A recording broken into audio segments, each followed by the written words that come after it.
So for many farmers, the lambing season is really a highlight. It's the season of new genetics coming into your flock, new life, new excitement, and a lot of joy, which typically lambing is all of those things. But last year I decided I was gonna not lamb. I was gonna skip the lambing season and focus on some other priorities. Let me tell you a little bit more about what led to the decision to take a break from lambing.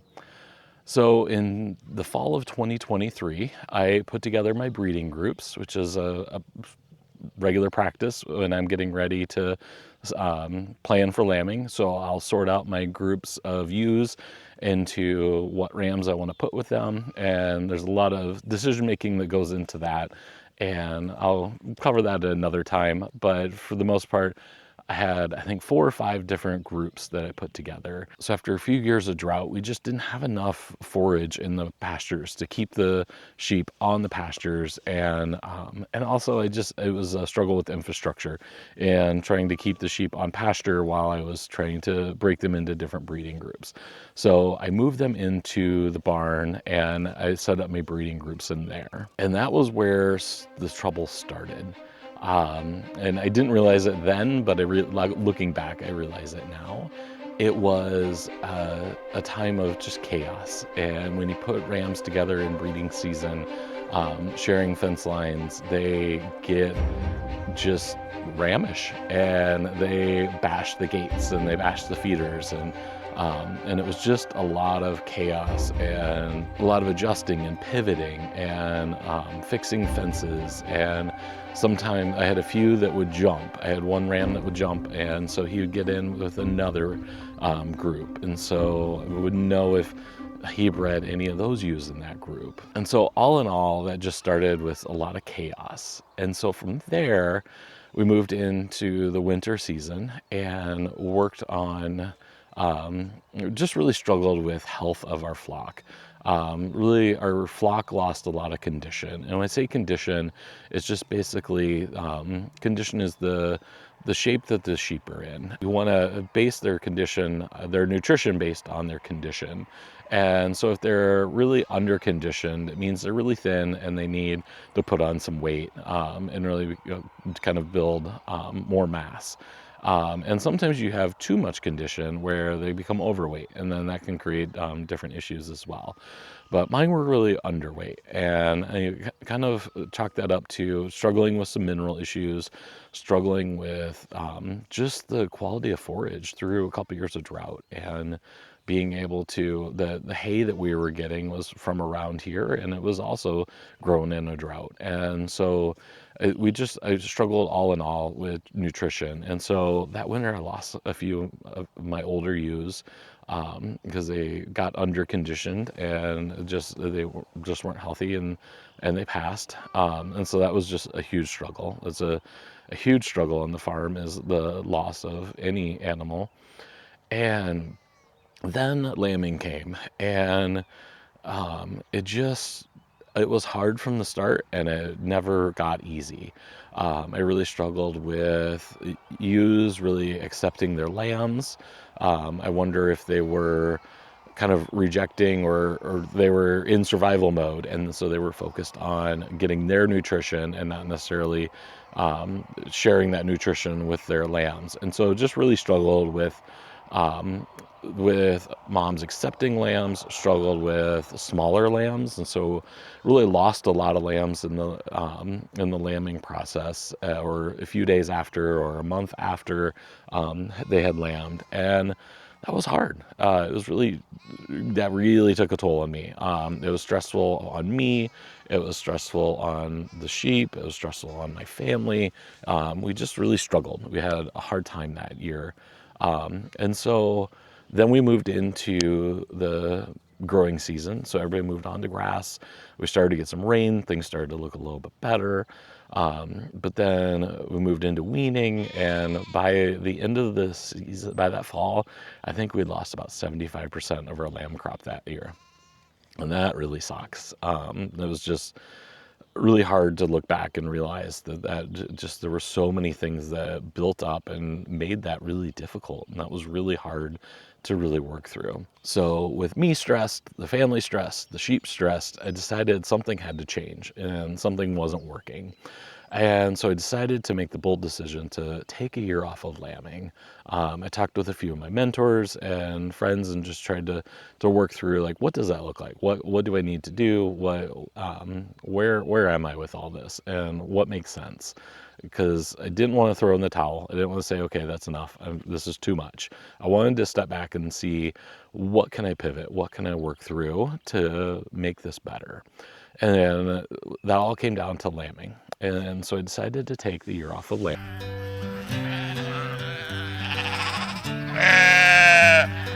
Really had three focuses through this kind of reset. I wanted to work to improve the nutrition of my sheep and really improve their condition and make them healthier.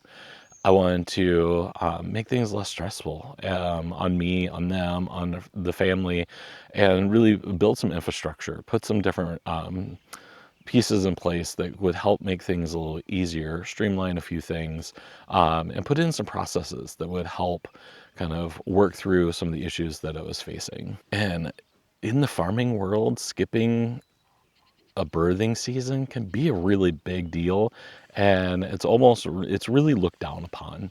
I was talking with one of my mentors, and she was just really proud that I made that decision, and because many farmers are under the impression that you have to lamb or you have to birth your animals because that's profit, that's a growth, and so you have to do that, and that's a stigma that I think is really built around that. And for me, that loss of income on selling lambs, I didn't have much income because I lost a lot of my lambs, and so like I couldn't continue going the way it was, and I had to put other priorities first. And so I decided that I stepped back, and I was really happy that I did so.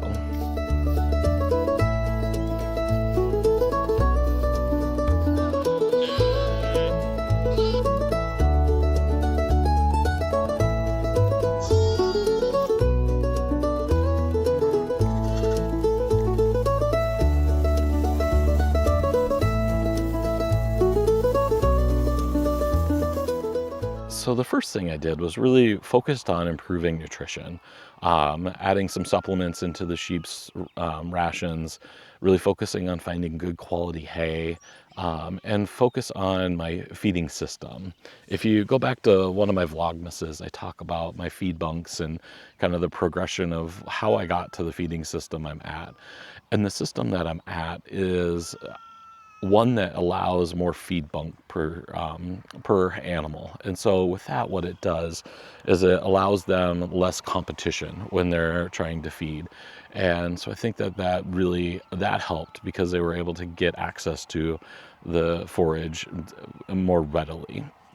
And then working on minerals, working on those different improvements was all incredibly helpful. And so that was the first winter, was really focusing on building the health of the flock through good nutrition. I was really lucky to find a great source of hay.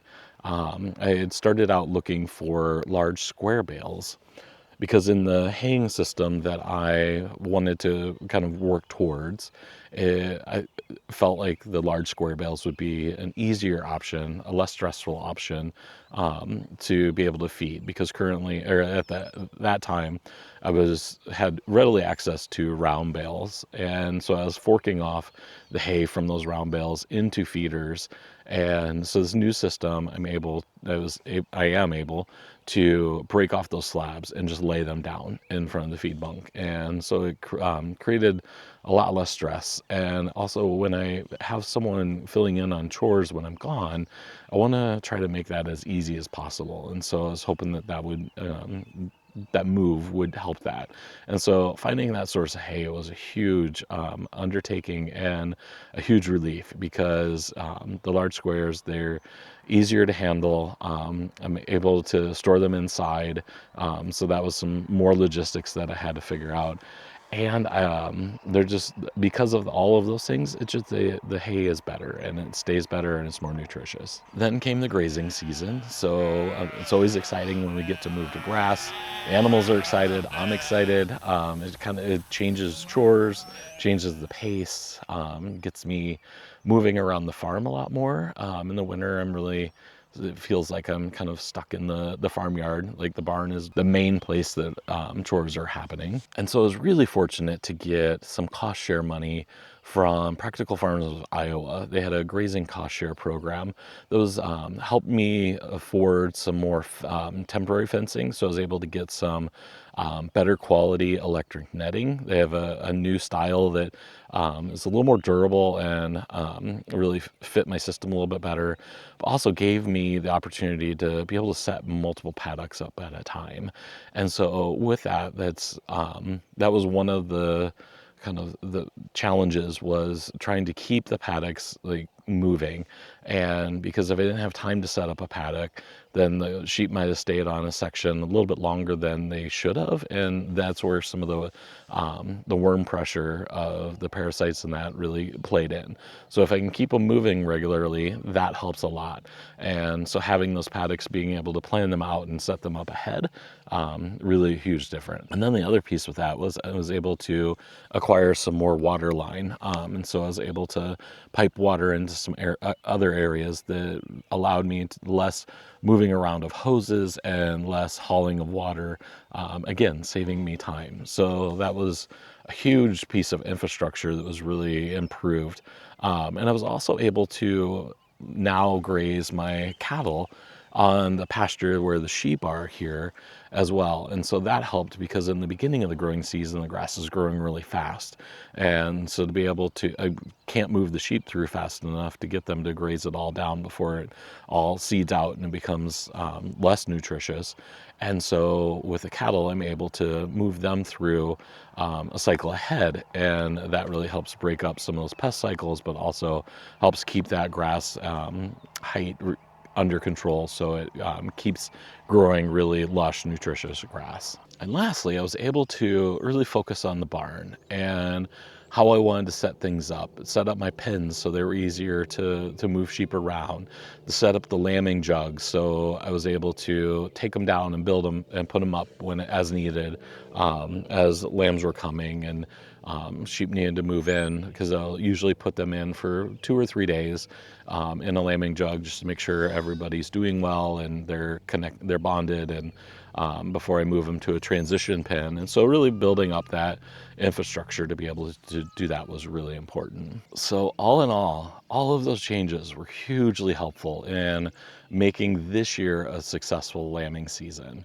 I definitely had some woes, which I'll talk a little bit more about, but a lot more highs. Felt like a better season, felt more joyful like lambing should be. So with the breeding season, everybody was healthy and things were going well, and I was able to get the group set up in a way that wasn't stressful on them and wasn't stressful on me. And so that felt like a great start. We had a really good winter. I did lose one ewe over the winter. I had a few that lost some condition. I had to do a hay shift in the middle of the winter as I was running out of some of the better quality hay.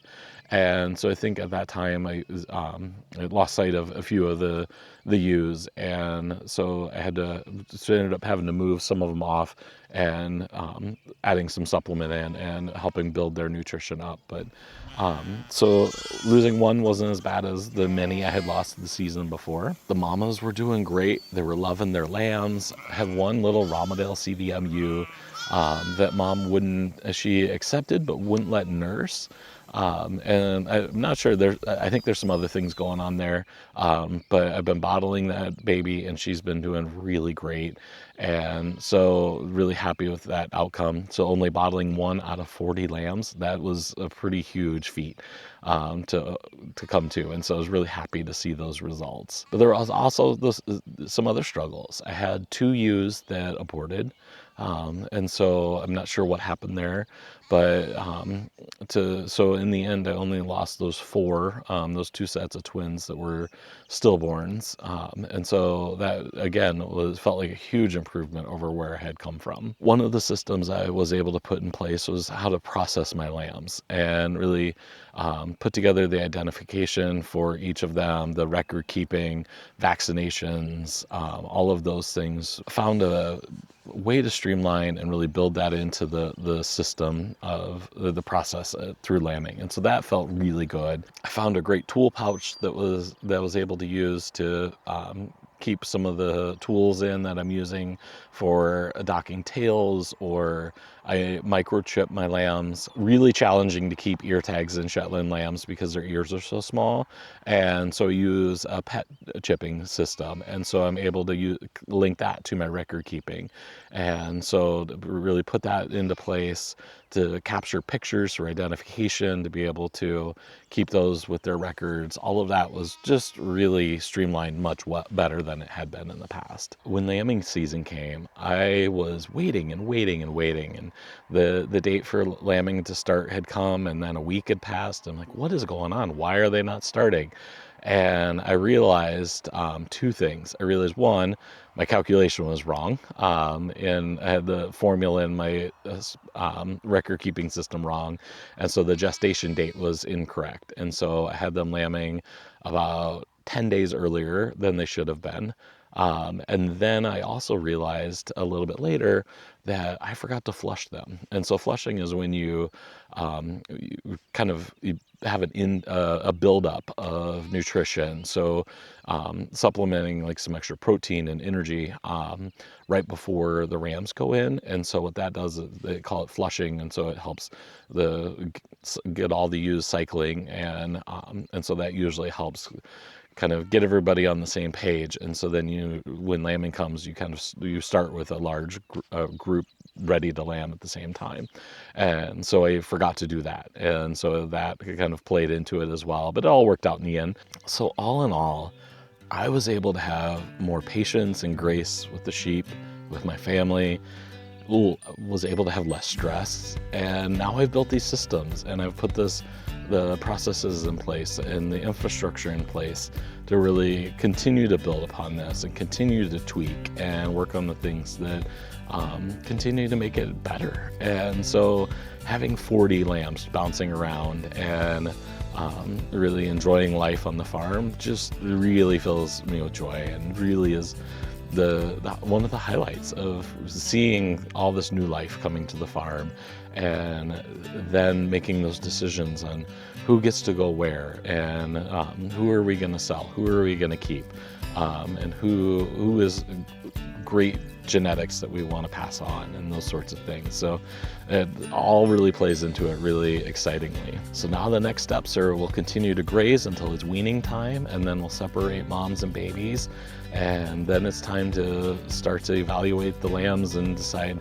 who we're going to keep and who we want to observe and watch and see how they grow, and who are the ones that we want to sell and the ones that might go to the sale barn. Out of 40 lambs, we have 22 ewes, and then the rest are rams. So that's a lot of rams. We won't keep that many rams around. But before all that, we have shearing coming up. So I'm working with the shearer to schedule a date in the next couple of weeks, because we'll shear the Shetlands, and then the Romadale CVMs we sheared back this winter. And so we have two different shearing dates. So watch for some more info on the shearing coming up. And I'm really glad you got to watch our lambing season and experience this through my eyes and the way that I went about pivoting and working from a really downtime that was really challenging, and building that up to be something really exciting and long-lasting.